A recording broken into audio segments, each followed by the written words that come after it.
Hello, my awesome friends. Welcome to the Piano Gym. This is where we exercise our fingers in chords, scales, and everything to do with our piano play.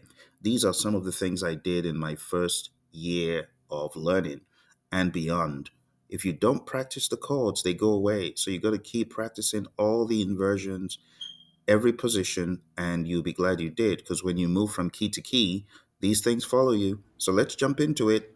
All right, welcome, my friends, to Piano Tips and Tricks in a Minute. Today, we're going to be taking a look at all the chords. I'm going to be playing them one by one, and I'm going to be explaining them to you. Now, as we take a look at these chords, we're going to take a look at the root positions. We're also going to take a look at the first inversion and the second inversion. So here's our very first chord. It is the C major chord. And the way we form the major chords is by playing the 1, the 3, and the 5. So the key of C has C, D, E, F, G, A, B, C. Do, re, mi, fa, sol, la, ti, do. So the 1, the do, mi, so, the 1, 3, 5, that forms any of the major chords depending on the key you're on. So now we're on C, starting off with C. This is the C major chord. Root position. The root note of the chord is the lowest note. That's how you know that you are in root position. Okay? C major root position, C, E, G. This is the default way we learn chords. Now, the textbook way of holding the chord is 1, 3 finger, 5 finger. I often hold it like this since I learned this way, and sometimes I stretch to play as much as the 9th, sometimes the 10th, when it is convenient. So you might see me holding things like this sometimes, but the textbook way is this, okay? C, E, G. Now the first inversion of the chord is where the third note is the bass, and we take the 1 up. So instead of it being C, E, G, the first inversion is going to be E, G, C, like this. And then the second inversion, as you can guess, is taking the E, the mi, and putting the mi all the way at the top so that the root is the G, or the 5th. So root position, first inversion, second inversion. And that's C major.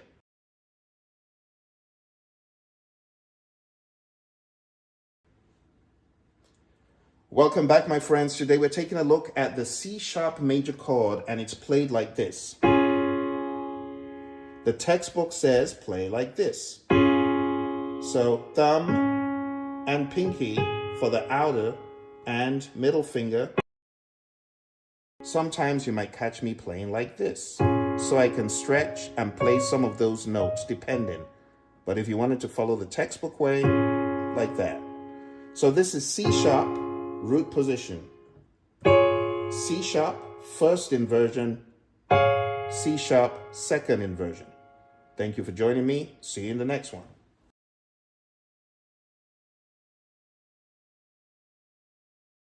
Welcome back, my friends. We're taking a look at chords and their different positions. This is the D major chord, and it's played like this.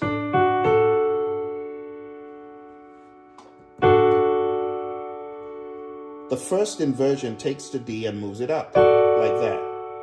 The second inversion takes the F sharp and moves it up, like that.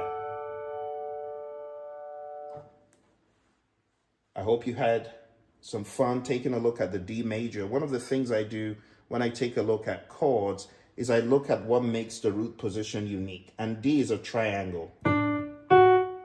See that? Triangular shaped. So all I need to do is remember that triangular shape, because that's going to help me in tomorrow's video. So tomorrow, I'll see you talking about E flat.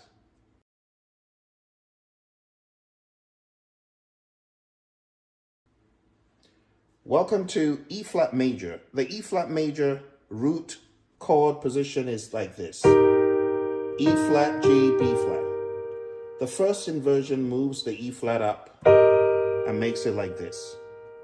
The second inversion moves the G up, and it's like that. And that's the E flat major chord. Welcome to Piano Tips and Tricks in a Minute, my friends. Today we're taking a look at the E major chord, and its root position is like this.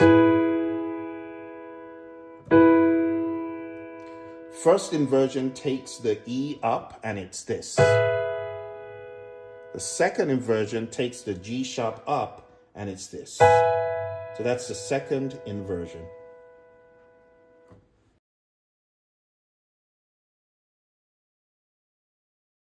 Welcome to Piano Tips and Tricks in a Minute, my friends. Today we're taking a look at the F major chord.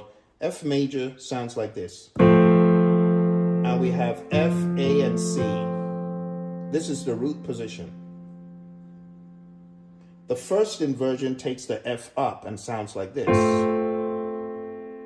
The second inversion takes the A up and sounds like this. And that's the F major chord. Welcome to Piano Tips and Tricks in a Minute, my friends. We're taking a look at the F sharp major chord today, and it's formed with a 1-3-5 on the key of F sharp. F sharp is 1, 2, 3, 4, 5. So 1, 3, 5. That's your F sharp major. The first inversion takes the F sharp and moves it up. The second inversion takes the A sharp and moves it up. So you have, it's actually a good thing to practice doing things like that.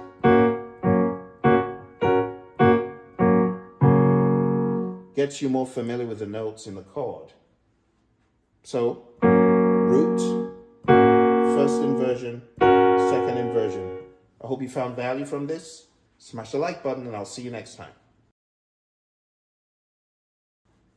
Welcome back, my friends, to Piano Tips and Tricks in a Minute.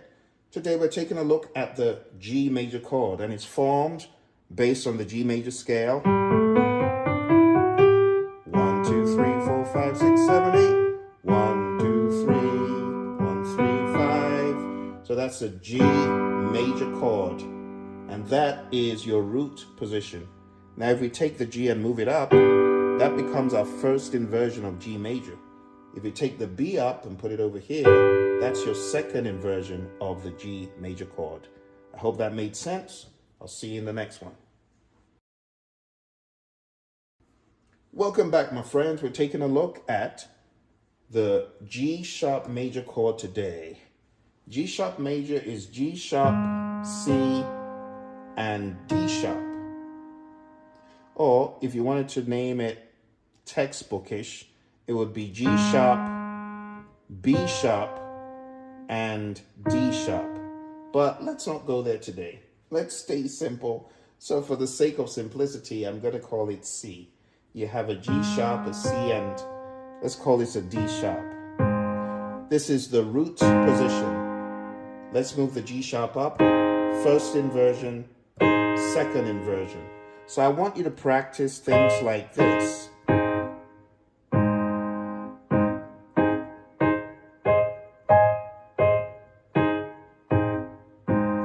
And you get more familiar with the ominous black notes. They can be quite hard at first because they look very similar.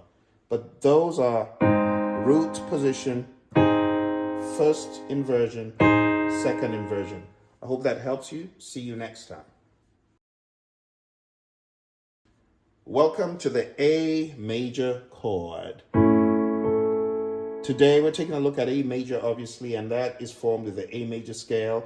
1, 2, 3, 4, 5, 6, 7, 8. So we have 1, 3, 5. That is the A major chord. First inversion, second inversion. Again, I want you to practice things like that.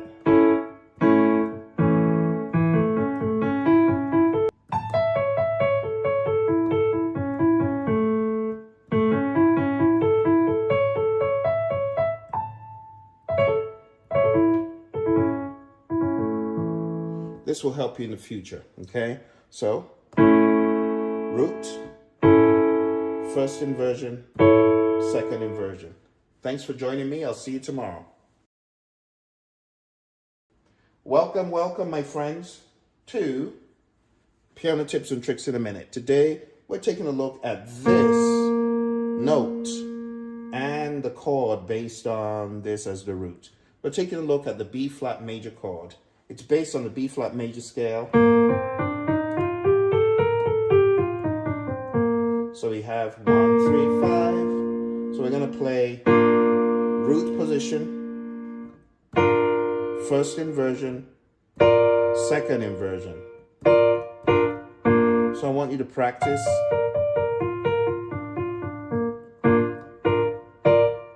Things like that.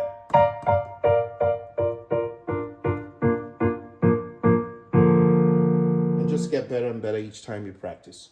I hope you found value from it. Smash the like button. I'll see you next time. Welcome, my friends. We're taking a look at the final chord in our major chord series, and that is B. And B is based on the B major scale.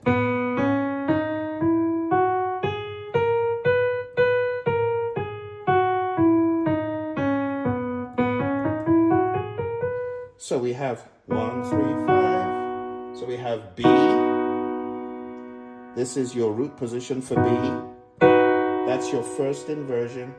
That's your second inversion. Okay.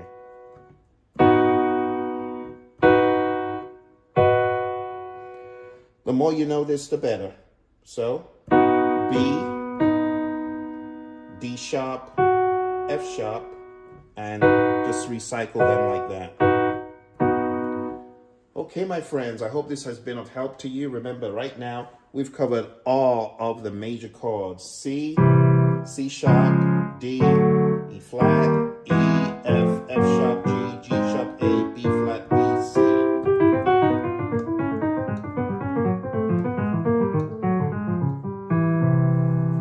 And you want to get to the point where your hands are able to coordinate to do things like that.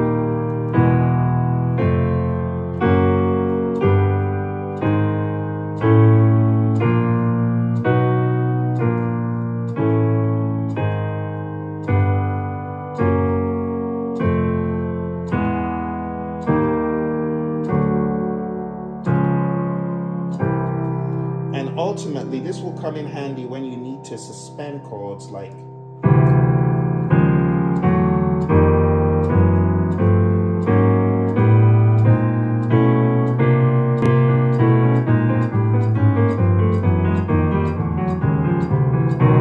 You get to the point where you do it over and over again, that you don't need to think it through. You just execute because your fingers are used to it. Okay? So those are the major chords. I hope you found that useful. I'll see you in the next one. Welcome, my friends, to Chord Secrets in our series, Piano Tips and Tricks in a Minute. I'm going to play chords, and I'm going to tell you what the chord is. So the first chord of the series is C major.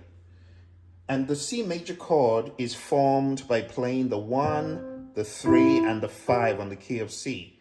What do I mean by this? Well, if you follow, this is the C major scale. 1,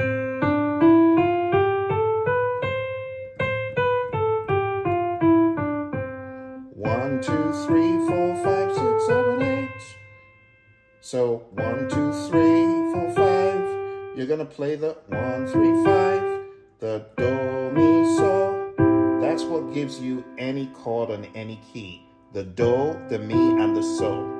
Do, mi, so, do, mi, so, do, mi, so. Someone said, why do you do Solfa stuff? Why do you say do, re, mi, and all that instead of C, E, G? Why not just sing C, E, G?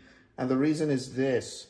When you understand the proximity of the notes, do, mi, so, you can take that to any key, and do, mi, so is always going to be the 1, 3, 5. If you go to the key of E flat, do, mi, so, do, mi, so, do, mi, so. So when you understand Solfa notation, you can take what you do on one key and play it on any key. So if I play do, do, mi, so, la, do, mi, so, la, I can go to D and play do, mi, sol, la. I would expect it to be the same. Or if I go to G sharp, do, mi, sol, la. So that expectation is set when you understand the solfa notation. It's very helpful. So understanding 1, 3, 5 is good, but understanding do, mi, sol, do, mi, sol, D, do, mi, sol, D, do, mi, sol, D, do, mi, sol, D. That understanding of intervals is so helpful. And when you train your ears to do that, it's very easy for you to write harmonies, you know? It's very easy for you, like if you're writing a harmony, you wouldn't write C, D, E, F, G, like, you know, but you can write the do and the so, those go together, or the re and the fi, you know, do, re, mi, fa, mi, re, that, you know the names of the notes is so helpful. So I would highly advise you to master that. Know the names of the notes is so helpful. So I would highly advise you to master that. Just play around. And beyond do, re, mi, fa, sol, la, ti, do, try to understand this is do, this is D, this is re, this is re, this is mi, fa, fi, sol, Z, we may say, la, li, ti, do. So you got to understand the a couple of different ways of naming the chromatic solfa, but I would highly recommend getting into the groove of just at least a do, re, mi, fa, sol, la, ti, do, at least, okay?